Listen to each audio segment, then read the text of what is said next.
Hello and welcome to the show. My name is Alfred Adams and you're listening to That's Unbelievable. Tonight I have Timothy Renner with me. He's a author of two books that I find fascinating, Bigfoot in Pennsylvania and Bigfoot, West Coast Wild Man. We'll be talking to him tonight about his discoveries, the history of Bigfoot or Sasquatch. What does he know? What does he don't know? What does he believe the animal to be? Welcome to the show, Mr. Timothy. How are you? Oh, it's great to be here. I'm doing great. Good deal, good deal. I guess my first question would be, what interests you into this particular paranormal type field, the Bigfoot phenomenon? Well, I like to say I grew up in the golden age of Bigfoot, and by that I mean I was born in 1970, so it's right around the time of the famous Patterson-Gimlin film was shot, and In Search Of was on TV, so they did a lot of Bigfoot stuff, and the Legend of Boggy Creek movie, of course, came out. So it's kind of like this perfect storm of Bigfoot stuff. So when I was a kid, it was around, it was in pop culture, and I kind of was very interested in it then. When I became a teenager, I kind of fell away from it, just kind of got interested in girls and music and, the other things teenagers get interested in. But as an adult, one day I looked up on the internet. I just I wonder what's happening with that, and I kind of looked it up and found there was a whole world of Bigfoot stuff out there.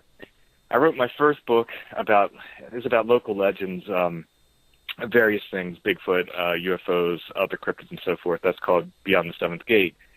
But I found so many Bigfoot sightings in there, just locally, and by local to me, that's York County, Pennsylvania.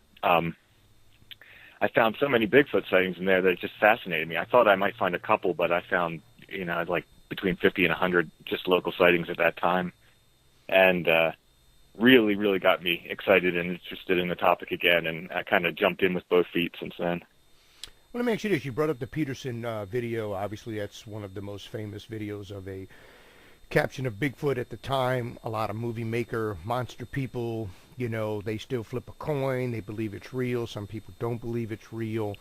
My opinion, I'm going to go with I believe it's real. I know I'm probably going to get some backlash.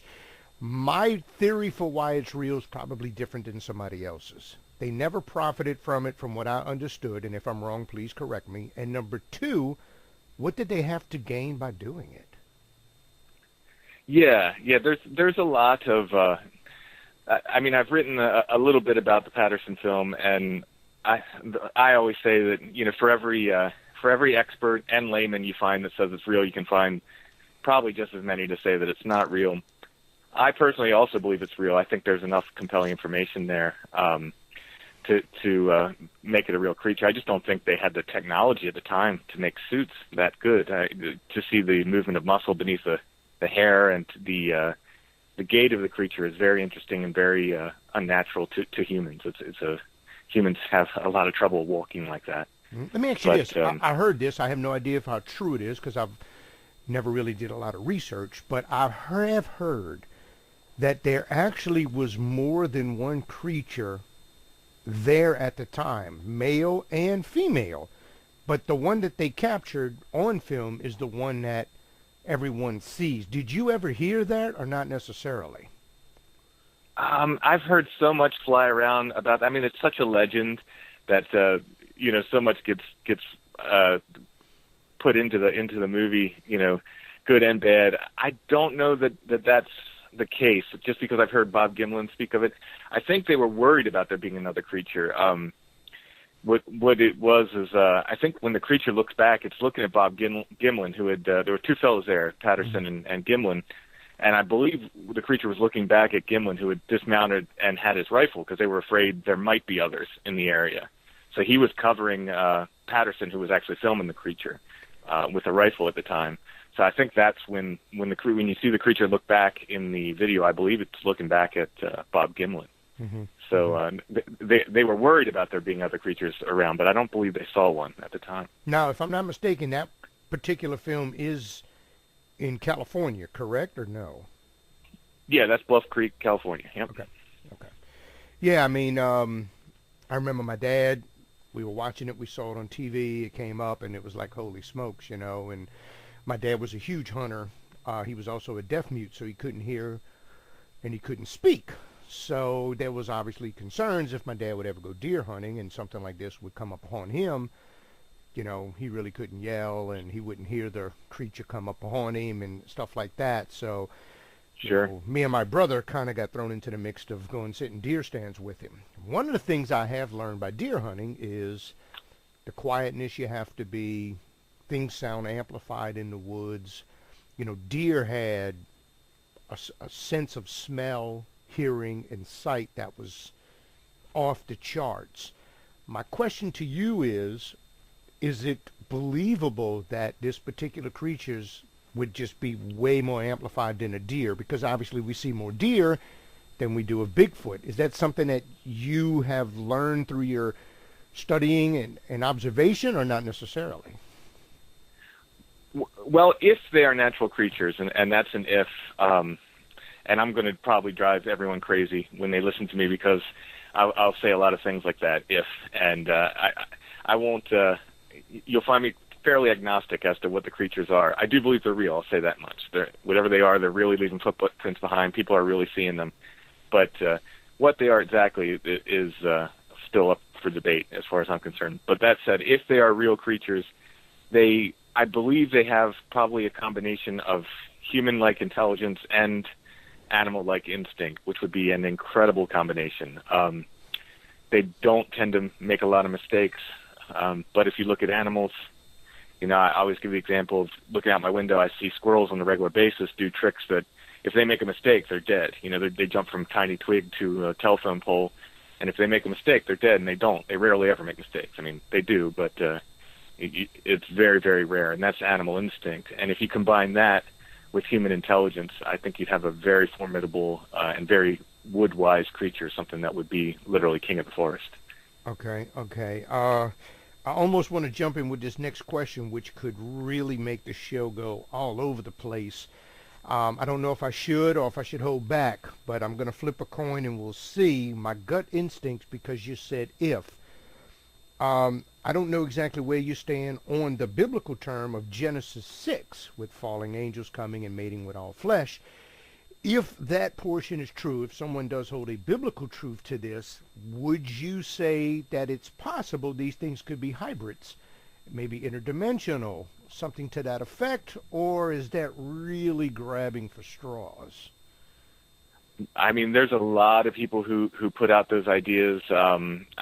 People will suggest they're either Nephilim or maybe the offspring of the Nephilim. I'm just not. I don't know the Bible well enough to weigh in on that, but I leave all possibilities open. I absolutely, it absolutely could be. So there is a true, legitimate theory out there of that within the community. Yeah.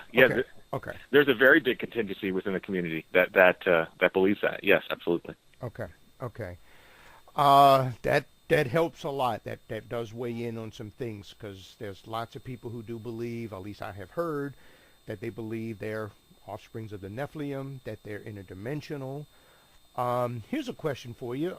I have no idea how long they may or may not be able to live, but if they do die, would it be presumed that they would, A, bury their dead, since we don't find bones, or B, take them with them if they are interdimensional? Right. Well, that's the thing. We don't know. No one knows for sure. There's something very strange. The fact that we don't have a body is one of the biggest. That's one of the biggest stumbling blocks for the Bigfoot community, and one of the things that skeptics will bring up most often. Where's the body? Where's the bones? And that is a difficult question. In modern reports, and I've spoken about this too, and the only thing is that there's something very weird about this creature. If it's a natural creature, it's something's very, very strange about it. And we do get reports every few years, it seems like, where a hunter will say that they shot one and they killed one. And inevitably, the bodies disappear. And this goes back to some old cases I've collected from newspapers from the 1800s. There's been a couple reports in there of hunters shooting and killing creatures. And the body always seems to go missing. It's either presumably taken by other creatures. The hunters will leave it, and they'll go get their buddies or something, and figure they'll gather it up later, and they come back later and it's gone. So presumably it's taken by other creatures, or sometimes it's a black van, kind of unmarked black van, or a black helicopter seen in the area, and there's a suggestion of some kind of government cover-up. But whatever the case, the bodies always go missing 100% of the time. The DNA tests always come back inconclusive, to my knowledge. There's been a couple where they've said that they've cracked the code and it's part human and part something else, but that DNA study is actually in question. So a lot of people do not accept that as a valid study. I'm not a scientist as far as that. I'm not an expert. I only can say what both sides say. So again, the supporters of that study say it's a legitimate study and it's real, and then the detractors say it's not. But that's the kind of hinky sort of stuff that surrounds this mystery. It's a very, very strange thing, and it's very slippery. When you try to nail it down, it'll kind of make a left turn on you. Mm-hmm. There's one part I can weigh in on. I can't weigh in on the black helicopters or the vans, because that actually took me back a little bit when you said it. However, I have been involved, like I said, in deer hunting. I personally have shot a deer. There was a blood trail. We looked and looked and looked, and the next thing you know, this deer never even showed up. It was just gone. The woods played tricks on us. We went around in circles for hours, and it just gone. But I know I hit it. There was a blood trail, and the deer's just gone. You think that might also play a higher percentage as to why they say it just, quote unquote, disappears? Is it because, they got lost in the woods, they got turned around, their direction? Or is it really and truly like disintegrating, disappearing? Or do we not know 100%? I think we really just don't know. And, it's a very, very frustrating aspect of this, but I really think we just don't know. It could absolutely be. And as far as bodies, people have made really, really good arguments about how fast, in the types of area where Bigfoot creatures would live, in the forests and wetlands and so forth, how quickly bodies do decompose. And it's, a lot faster than you would think. Mm-hmm. So, there's that. And then people also point out how rarely we come across predator skeletons, whether it be black bears or mountain lions and so forth. You talk to hunters, and rarely, people who spend their whole lives out in the woods, rarely, if ever, do they come across, a bear skeleton or a mountain lion skeleton. That's a good point. That's a really good point. Yeah. It's and I myself, I spend 2-3 days a week in the woods, and I find deer a lot. I find a lot of deer skeletons, but I've never found, I don't think, any predators except a coyote. Once again, I have no idea how true this is, but I've watched a couple of videos. Some people have claimed they found, quote unquote, hair on a tree, mm-hmm. something to that effect. Have you personally came across anything that you could say could or should be tied to this particular animal or creature, or not yet? I've found footprints. I've never found hair. I've seen hair that was there was a 2-mile track line in York County, Pennsylvania in 1978, I believe. They found in the snow. It went 2 miles across these people's farm here. And at one point, the creature evidently stepped over a barbed wire fence, and there was hair caught on the fence. So I've actually seen and held that hair. It's very, very strange, very a wiry kind of hair. I'd never seen anything like it, but I personally haven't found anything like that. I've found some very strange things, bones in trees. We find legs of deer bent at the crook and hung about 8, 9, 10 feet up in trees sometimes. Stick formations, which are difficult to talk about because a lot of it's weather damage, and you get into very kind of tentative territory there. But when they're combined with other things, or they're something very obviously made with hands, I've come upon some that are something with hands had to do it, whether it was people or or something else. That's all I can say. Mm-hmm. And these are different formations in the woods. You'll find teepees and arches and all kinds of strange formations. And there's different theories as to what they might mean, large X formations and so forth. But I've found several things like that. But no hair. I'd love to come across some hair. I found a big pile of maybe scat one day. Mm-hmm. It was footprints. There was a footprint on the side of the road, and from the area it came down a steep bank, and you could see the leaves disturbed on the bank. Something big came down the bank, and it was in the mud on the side of the road. I found it was not super distinct. I couldn't see individual toes, but it certainly looked like a footprint to me. And that led, that sort of, if you followed the footprint on in the middle of the road, there was a huge pile of scat, which I grew up on a farm. I know what horse and cow scat looks like. This was neither of those, but I can't say what it was or what it wasn't. But, it seemed very curious to me. Mm-hmm. For those that might not know, could you explain to them what scat is?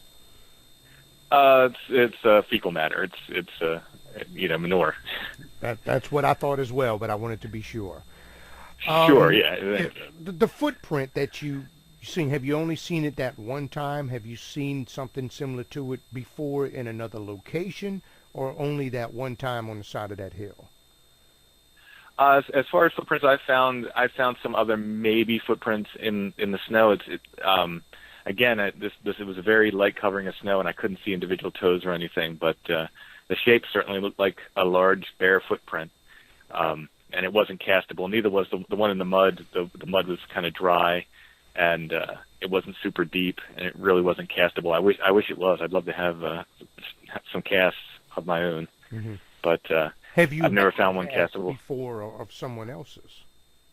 Oh yeah, yes I have. Yep, I held. In fact, those footprints from the '70s I was talking about, I held casts of those. How big was it? How big was this imprint? They were, but I think they were 16 inches long, I believe, and very wide. The interesting thing about those is they were three-toed prints, which is sounds bizarre, but you do get that here in Pennsylvania and in Boggy Creek in Falk, Arkansas. They were getting three-toed footprints as well there, so it does come up. What that means, I don't know, but these look like. It could have been the toes could have been fused together. It could have been 5 toes that were somehow fused. A couple of them were fused together to make it look like 3 toes. That's what this cast X-rays look like, but I can't say for sure. Mm-hmm. But the 3-toed tracks have been cast in Pennsylvania, both on this side in the South Central and in where Stan Gordon is another researcher. He's out in the sort of Pittsburgh area. Mm-hmm. In the western part of the state, and he's collected several 3-toed tracks out there.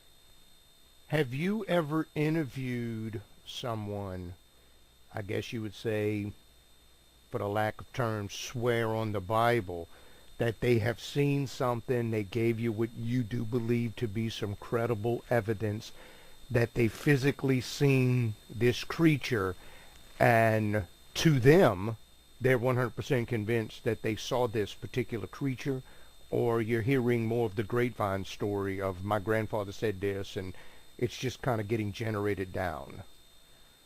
Oh no, I'm an active investigator, so I take I guess I'm kind of the guy for York County, Pennsylvania. So I get a lot of calls from witnesses, firsthand witnesses in the area in York County and surrounding areas of Pennsylvania. So I've talked to several people who have, and I mean, they believe with all their heart they saw this thing. And these are people from all walks of life. These are policemen and politicians and lawyers and hunters and you name it. So it's these are people who know what they're looking at. Who wouldn't mistake a bear for an upright walking. And creature. Is it how much of it is upright walking? Is it hunched a little bit like the Peterson film? Not necessarily. Do they give you distinct colors of the coat? And does it match other potential stories? Or is it like a deer where, there's different types of the brown? I'm assuming most of it's black. I don't really know, but I'm just asking because I'm trying myself to visualize, what are they seeing? Sure. Well, from from this area, we'll get everything from mostly black. That's mostly they'll say it was black, and some, very interestingly, some will say it was blacker than night. They'll say it's so black it's like it was absorbing all the light was around it. That's usually daytime sightings. People will say that, like they couldn't believe how black it was, which is very, very interesting and very strange. But we do get that. We've had some reports of white ones around here. Now, I don't know whether that's an albino or, maybe an old one that has turned gray, or maybe they just, some of them have that color coat. But we have several reports of white creatures in the area. And as strange as it sounds, I've even taken a couple where they say it had a green kind of tinge to its coat, which sounds completely bizarre, like something from Mars. But if you think about like the sloth, a lot of sloths will have kind of a green tint to their hair, and that's different. Things grow in the hair and so forth. So it's strange, but I guess it's not unheard of as far as things in the wild. Mm-hmm. Well, like a squirrel. I mean, I've only seen gray, which is your normal. I have seen red squirrels. I've seen black squirrels, and I have seen a white squirrel. So it's a squirrel. The hair colors are different. I don't know if it is due to pigmentation or whatever the case may be, but I guess that was the theory behind why I was asking the question was, what do they look like? How close in average have you been told? 100 yards, 50 yards, is some of it fairly close, or is it too hard to tell? You mean this is people are viewing them from? Correct. I've had some people who have been actually attacked. One fellow told me. So he ran into the creature by mistake, which, as far as I can tell, is a no-no. Like if you ever see one, don't touch them. They don't like to be touched, apparently. And he spent some time in the hospital after this thing beat him down, basically after he ran into it. So he got a very up-close look at it, and then it varies. Most people see him from a good distance away. They'll see him in the woods, a little bit away, or they'll see him. Roadside crossings are absolutely the most common sighting, I think, probably across America. People will be driving, and they'll see one on the side of the road, or they'll see one, cross in front of their car or something. That's usually what I've heard was either side of the road or something that would pass in front of the car. Obviously, I'm real interested in this gentleman that touched it and was attacked. Where was he when this particular incident happened? So this is a fellow who I wrote about briefly in my first book, and it took me a really long time to track him down. I was finally able to do so. I talked to him. It took me about 6 months to draw the story out of him. He didn't want to talk about it at all. He kept kind of putting it off, and I call him back. Finally, I drew the story out of him as best as I could. He didn't like to talk about it at all. He told me every time I called him, he would have nightmares for 2 weeks afterwards. Finally, he told me the story, and I never got the precise timeline, but the basics of the story are: he was in his car. He was in an area in York County, Pennsylvania, called Toad Road. Again, that's what I wrote my first book about this area for the most part. About half of my first book has to do with that one area. And his car wouldn't start, which is another common thing you'll hear with these sightings sometimes. I don't know why, but electronics and batteries will fail around these creatures a lot. His car wouldn't start, and something kept coming up to his car and tapping on it and hitting it. And he spent a couple hours in his car. And eventually, this was in the 1970s, so he didn't have a cell phone. There was no way, it's out in the middle of the country. So he just decided, well, I can't spend all night here. I believe it was about 4 a.m. when he got out of the car and just decided to make a run for it. And as he was running, he ran square into this thing. He said it was very large, covered in hair, and like I said, it attacked him when he ran into it. It beat him down. He was sent to the hospital. I think he spent a week in the hospital. I tried to get more information, more timeline with him, and the last time I talked to him, he said, "My girlfriend hates when I talk to you because I'll wake up screaming for 2 weeks from nightmares from this." So I think that was the end. And he last couple of times he didn't return my call, so I didn't want to bother him anymore, so I stopped calling him. But he said it was large, upright. It was covered in hair. And he never said Bigfoot once to me. He never mentioned Bigfoot. He said he ran into a monster. Oh, wow. And I said, do you think it could have been Bigfoot? And he got very quiet, and he said, oh, you know what? Maybe that's what it was. All these years later, he wasn't a Bigfoot guy. He'd never thought about Bigfoot. He was just, basically didn't want to think about it at all. And that was the first time that it had occurred to him. The police suggested that he ran into a man dressed in skins, and he said no, it was way too big for that. And he told me that finally what was put down was on the police report was he ran into a cow, but he said he grew up on a farm. He worked with cows all the time. He said it was absolutely not a cow. It was on two legs. It was, very large. So what did he tell you the type of injuries he sustained? Like, I'm going to think of on purpose, a silverback gorilla would obviously, make fists and then pound you. They might not necessarily try to claw you like a bear would, but did he tell you the types of injuries he sustained or no? Yeah, he had a head injury, and he had some amnesia as well. He was in his last year of high school, I believe, and he had to have a helper for the next, after he came back to school. He said he had to have a helper kind of take him around to his classes because he couldn't even remember, exactly where his classes were and so forth. So he had some sort of head injury and sort of amnesia with it, I believe, and scratches as well. He was pretty scratched up. So did he need stitches, or he never said? He never said. So, yeah, that I don't know. The only other information I have, he said when the police went back to retrieve his car, something or someone had opened the back door. So that's something with hands, whether it's a person or a thing. And when they tried to start it, it started right up. So now, what's interesting is obviously the car killing kind of also leans towards UFO information, alien graves, things of that nature. Yeah. Going back to earlier in the conversations with the Genesis 6, the Christian community that does listen to my shows at night are going to say they're going to believe that it's part of the Nephilim that fell and also did all the alien grave stuff just as much as Bigfoot, because there's a connection, at least in that community, that tries to make an attempt to tie both of those creatures or elements together because they have the same sort of activity. Radios don't work, cell phones don't work, cars don't work, things of that nature, which leads them to believe it's interdimensional. Well, and to further that, I always say, and I say I'm half joking, but only half. In Pennsylvania, I say if you give me a Bigfoot sighting, I'll give you a UFO sighting in the same area within a reasonable amount of time. And it's a bit of an exaggeration. I can't do it 100% of the time, but I can do it a lot, and it happens enough where it's a very interesting part of the equation. Why are these strange lights showing up in the same places around the same time as these creatures? I don't have an answer for that.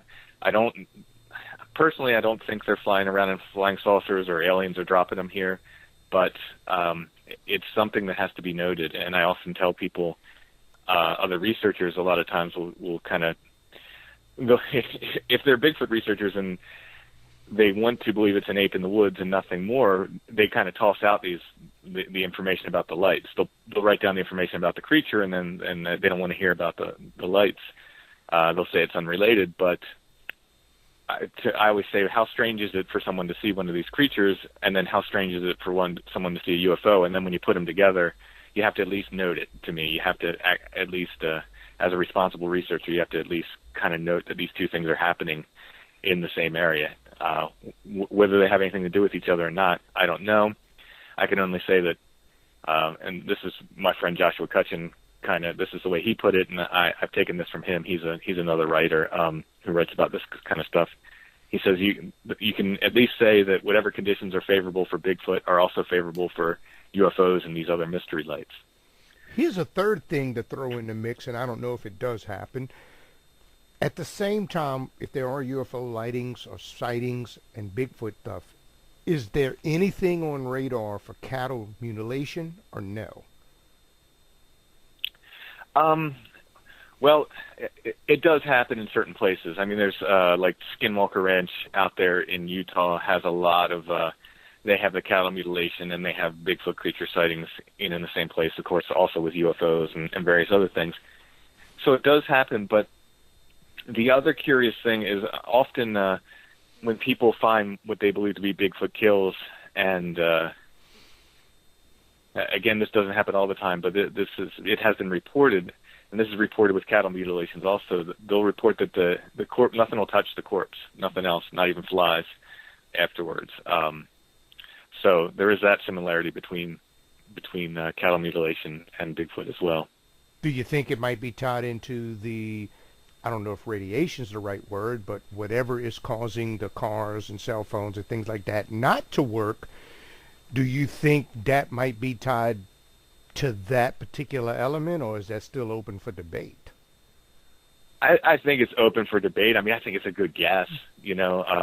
A lot of this stuff is, the interdimensional thing. It's a good guess, and it's worth talking about. I think because we don't know, and it's kind of worth throwing different theories out at it. But until we know for sure, until we have a body or have more information, it's science fiction, really. I mean, it's making stuff up until we really know. But that said, we have to start somewhere. So we have to make these guesses and then kind of play around with them and see if evidence kind of will bear it out. Mm-hmm. Do you think, with all the technology that we have today, I don't know if you did or did not see a fairly popular YouTube video of a drone that has supposedly caught on film a Bigfoot running across an open field and going into the woods. Have you seen that particular video or no? I believe I have. If it's the one I'm thinking of, I have seen it. I don't know if there's more than one, but if it's the one, I've seen at least one that meets that description. Do you think something like that will help the community grab a more compelling piece of evidence because it's drone, it's in the air, as opposed to this particular, creature, looking eye level for something following it? If it's up in the air and, ABC feet above it, you think something like that could be used to help, or it's not going to matter because it's being used in electronics in some way, shape, or form, so the closer it would get to the creature, it would still just kind of, I guess you'd say, gas out? Yeah, I mean, if these are natural animals, that'll be the way to catch them, I think, on camera. But if there's something else strange going on, I don't know that's going to help. There's a real problem getting clear photos of them. For whatever reason, we must have, thousands and thousands of trail cams dispersed throughout the United States in the woods all over the place at this point. And we capture all kinds of elusive creatures on trail cams, wolverines and cougars and you name it. There's even a bird they thought was extinct, I believe. I can't remember the name of the bird, but they caught it on a trail cam. That's how they knew where to look for it, because this incredibly rare bird that they thought was extinct showed up on a trail cam, so they knew where to go out looking for it. So the fact that we have all these trail cams out and we're not getting there's a few sort of maybe pictures where people say, oh, I got Bigfoot on my trail cam. There's nothing clear. There's nothing definite. So it boils down to they either know what trail cams are and they're so good that they know how to avoid them, or there's something very, very weird that with them and photographs.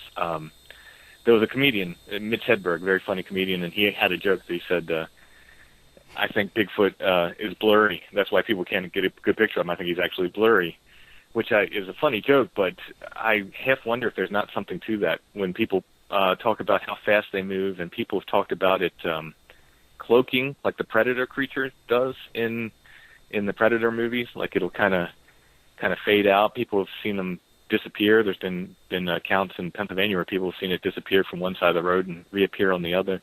I half wonder if something like that is going on that and it might not be supernatural. It might be something that these creatures might be able to access, something like the quantum realm that we just can't ourselves access to. They might just have this ability, and I don't mean they have a box, with a button that helps them, kind of fade in and out. It might be a very, very natural process for them. More like a defense that allows mechanism. Yeah. And I mean, that might be how they're able to avoid these cameras, or why they're so difficult to photograph. I don't know. On the very natural sort of physical side of things, there was a study done by the Olympic Project I think it was in Washington State, and they had a guy dress up in a Bigfoot suit, just a goofy Halloween Bigfoot suit, and they gave I think it was about 20 people cameras, and they gave them different cameras, SLR cameras, digital cameras, their cell phones, just all kinds of different cameras, and they told them this guy would be out in the woods. They said, "We'll photograph him. He's going to be there." So they knew he was going to be there, and the guy said, first of all, if he stood still, they'd walk right by him every time. And this was not a well camouflaged suit. It was kind of goofy orangutan, orange colored. If he stayed still, people would walk right by him. It was so it got to the point where he had to tell people, "Look, he'd radio them and say, I'm going to be crossing the trail up ahead, so see if you can get a picture of me." No one got a clear picture of him all day. No one could get their cameras up fast enough, and he wasn't running. He would just walk across the path when they weren't expecting, and no one all day was able to get a clear picture of him. The best picture all day came from a woman who was taking a picture of a rock formation, and he happened to walk through at the time, and she said she didn't even know he was there. She was just taking a picture of the rocks and happened to catch him.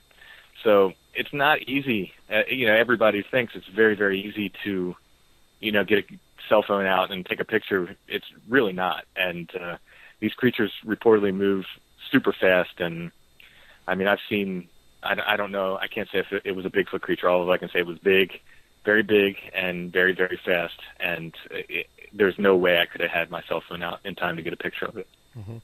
It's funny you bring up the predator piece, because I had that as one of my notes to talk to you about the cloaking situation. I was going to ask you a question if you thought that it had the ability to do something similar to that as a defense mechanism. And the other one is the way it saw. It saw everything from like heat seeking.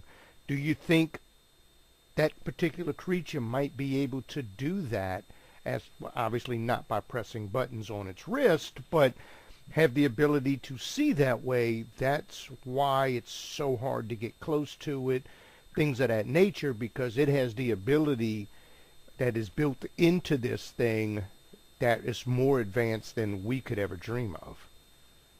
Well, for sure, it has much better night vision than us. Absolutely, for sure.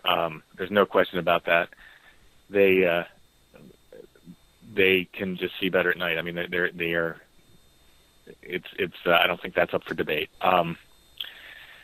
But as far as how they see and what range, if they see in different ranges and different, light spectrums than we do, I don't know.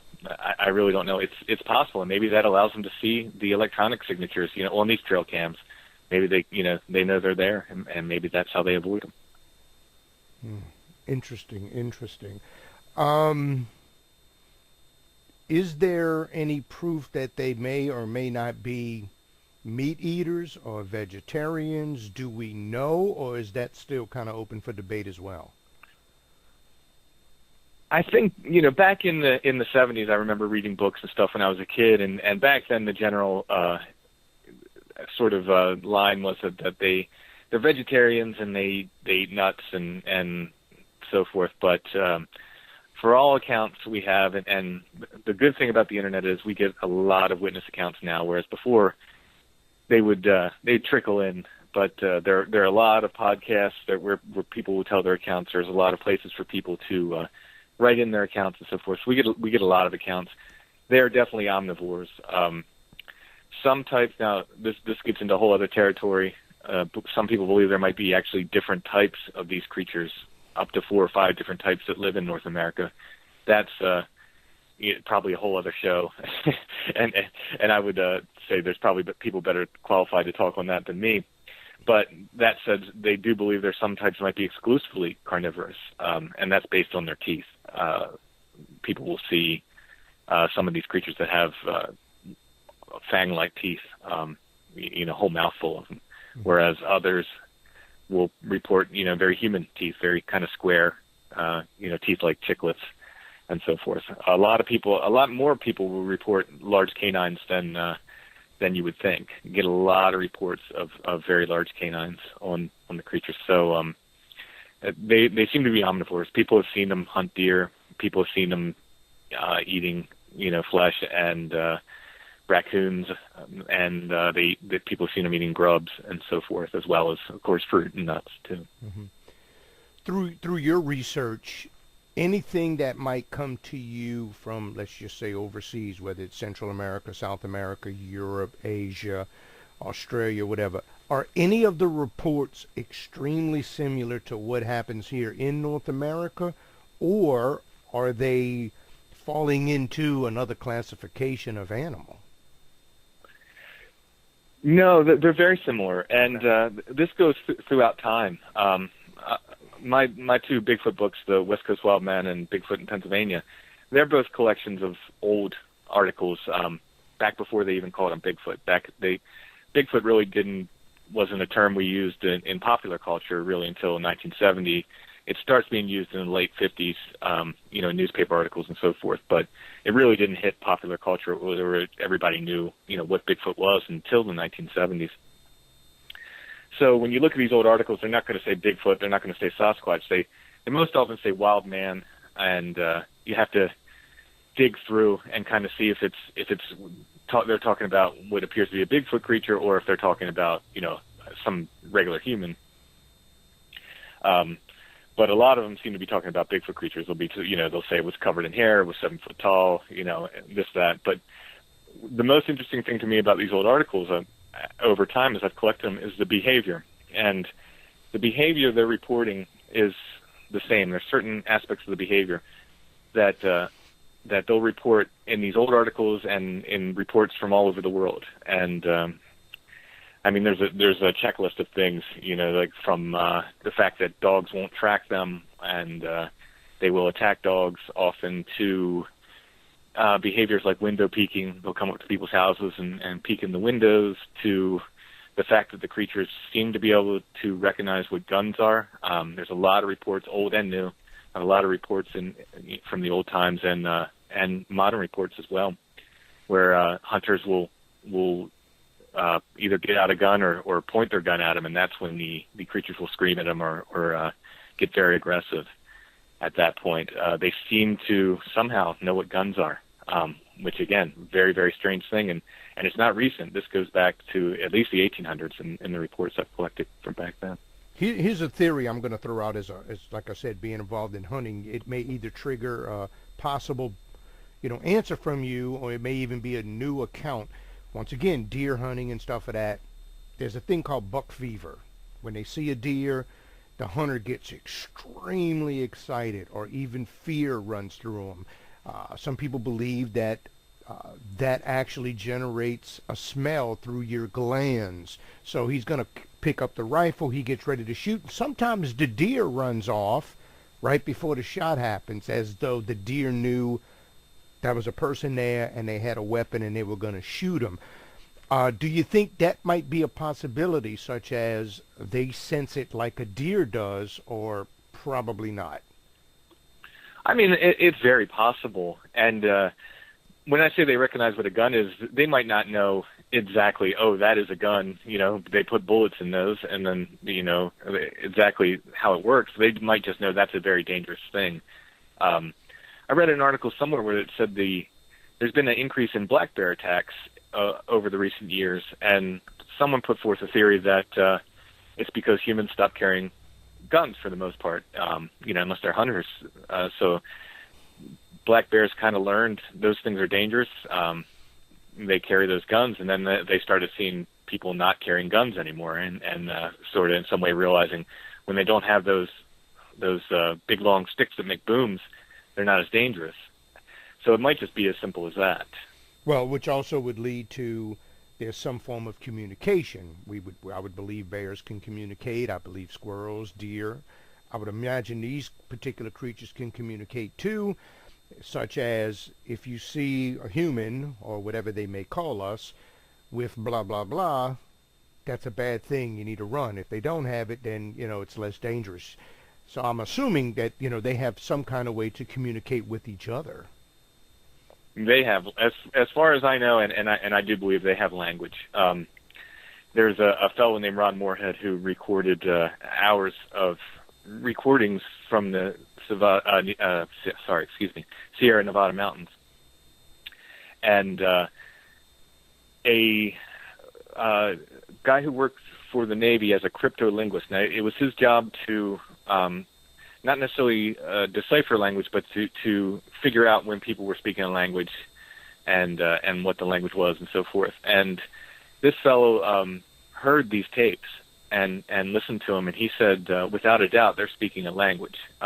They sound like they call it samurai chatter in the Bigfoot community. It sounds almost like Japanese mixed with maybe Native American or something. The cryptolinguist theory is that they speak very, very quickly, a lot faster than we do, and it makes it sound like gibberish on top of it, obviously being a language that we don't understand. He said he could never decipher it, without some sort of Rosetta Stone. He can't tell you what they're saying, but he can tell you it's a language. There are morphemes and so forth in the what these things are saying, and they repeat words and so forth that he's identified. He can't say what they mean, but and then people all over the country have recorded similar things and reported similar things. So I believe that they actually have a language. I think they're very, very smart. The recordings that you're referring to, is it something that would be classified as you and I talking, a very calm, chit-chat, two guys just having a quiet evening, or was it something like they would be yelling through the woods? A little bit of both. He has so much. He's recorded so much audio, and you can hear this if you just look up Sierra sounds. People can hear samples of it, on the web, so they can hear what we're talking about. Or you can. Ron has full CDs. You can order, full CDs and his book and so forth, which has all this stuff, long form recordings of these things. But he has so much of it that there's expressions which sound like creatures fighting with each other. They sound like they're yelling at each other. There's almost it's at points where it sounds like he's trying to mock what they're saying, and he's kind of yelling back to them. And it almost sounds like they're laughing at him. It almost sounds like they're laughing at his attempts to talk like them. So it's almost playful at times, and other times it's calm, but a lot of times they sound kind of aggressive and frightening. I can't imagine what it would have been like. He was in a little cabin up at the mountains, him and a couple other guys, with recorders running, and I can't imagine what it was like to be there in real time and hear that. Some of them seem very frightening and very aggressive, but he's okay. He never got attacked or anything. Do you know, in theory, or do you know from actually talking to him, how far away was he from where the conversations would be done? You being in the music industry, was he using condenser mics, something that can, pick up something high sensitive, or do you know? He was using now very good mics for the time. Again, this was 1972, I think, or something like that. And they were stringing mics up in the trees, and they would run long wires back to and they would sit with the recorders, I think, inside the cabin. So I don't know the exact distance, but I know that they would hang these mics up outside and a good ways away from the cabin, as much cord as they could give them, I guess. I don't know if at the time what kind of mics they were using, if they had they needed phantom power or what. Right. But so I think in his books and stuff he probably gives all the details exactly how far away they were and so forth, but I can't recall off the top of my head. And if somebody wanted to look up what we were talking about again, how can they look that information up to hear samples? If you look up I think if you just Googled Sierra Sounds or Ron Moorhead, either one of those should get you to his website. He has some samples up there and so forth. Okay. And we got about 10 minutes left for your books. Let's talk a little bit about, Bigfoot in Pennsylvania, Bigfoot West Coast Wildman. How long did it take you to go back to try to get those newspaper clippings? Yeah, so my first book, like I said, I found a bunch of local sightings, and some of them came from these old newspaper articles. So that got me very excited. So I started, well, I'm gonna do a book, just a collection of these old newspaper articles, which I believe talk about Bigfoot. And I thought I'd be doing one for the whole country. I thought it'd be one book for the whole country. But as soon as I got a little bit into it, the research for Pennsylvania, I knew I was going to have enough just to do one book on Pennsylvania. So my plan is to do the whole country, and I'll do it one region at a time. I don't think every state will have enough. Interestingly, the West Coast book is California, Oregon, and Washington, and they are all in one book.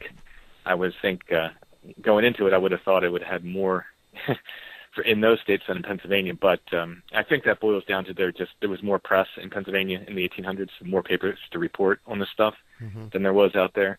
I think that's really all it boils down to.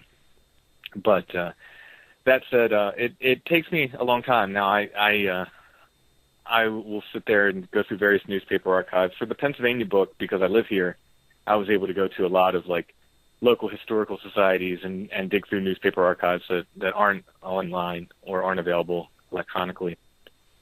Obviously, for the West Coast book, I couldn't get out there and do that. I just, I don't have money to fly to the West Coast and visit various historical societies and so forth. And it's hunting needles in haystacks, really. Like I said, that you have to figure out what they call these creatures in the different areas. Wildman's most common around the 1900 or so, with when people in the West begin to learn what mountain gorillas were. It changes to gorilla. They'll call them gorillas from about 1900 or so up until around 1920, 1930. In there, at the point of the 40s and 50s, when the monster movies start happening, then they become monsters until Bigfoot becomes popular, Bigfoot and Sasquatch, and then they'll be reported as Bigfoot and Sasquatch. So it's interesting what people called them, and that's really breaking the code. And there's a lot of local names too. Like there was a creature around Seattle in the early 1900s that they called Bosco. And the reason they called him that, there was a wild man that came through from a carnival shortly before people started seeing this creature. That his name was Bosco, and his kind of his sideshow gimmick, I think, was he ate all kinds of crazy stuff. Like, he would bite on metal bars and eat all kinds of stuff. And so when people started seeing this creature around the University of Washington, actually, they started calling it Bosco. So if you learn what they called him locally, that's kind of breaking the code, and then you can kind of dig in and find these old reports. So that's part of my job, figuring out what people called him, and then weeding out the reports that weren't Bigfoot, that just seemed to be, maybe a homeless person or some sort of itinerant, or maybe a mountain man that was scaring people. I toss those reports out. I don't, unless there's something very strange or particularly interesting about him. If it seems like it's a human, or if it's definitely a human. I think some of the reports I get might be humans, but if it's definitely a human, if it ends up if the person ends up in a county home, or if the sheriff arrests them and cuts their hair or something like that, then obviously it's a human. So I don't put that stuff in the books. So I'm looking for the reports of things covered in hair, 7 foot tall, and again with the behavior kind of checklist that matches up with modern accounts. Okay. We have a few minutes left. Why don't you give out some of your websites where people can find you, the names of your books again, and where people can pick up your books? All right. So my first book was called Beyond the Seventh Gate, and that was really about York, Lancaster, and Adams counties in south central Pennsylvania. But I think it holds appeal for if you're interested in Bigfoot and other cryptids and UFOs and stuff like that. There's plenty of that in the book. My second book is Bigfoot in Pennsylvania, and that's historical accounts of Bigfoot from the 1800s through the 1920s in Pennsylvania. My third is Bigfoot West Coast Wild Men, and that's more historical accounts, but that's on the West Coast. That's California, Oregon, and Washington State. The easiest place to get all of those is at Amazon. If you just you can look it up by book title, or you can just look up Timothy Renner, and my books will come up on Amazon. You can find me at strangefamiliars.com, and that's my podcast. So I do a show every other week not always on Bigfoot. I do a lot of Bigfoot, but a lot of other stuff, UFOs, ghosts, you name it, all that kind of fun stuff. And that's, again, that's strangefamiliars.com. And all that contact info goes to me. So that's if you use the email or go to the Facebook or whatever, that's all me. You'll find me from there. Timothy, thank you for coming on. Our time is pretty much closing. Once again, vast amount of information, but only a little bit of time to try to get it out tonight. I definitely want to get you back on the show and keep open lines of communication in case you do come across some new and interesting things. Living in Louisiana ourselves, we have a few things called the Opie-Panope Swamp and the legend of a few other little places where they believe they have some creatures here. I'll have to get you some information for you to kind of scratch your head and see what you can make of them. Once again, I want to thank you for coming on. You've been listening to That's Unbelievable, and I'm Alfred Adams. Thank you, and good night.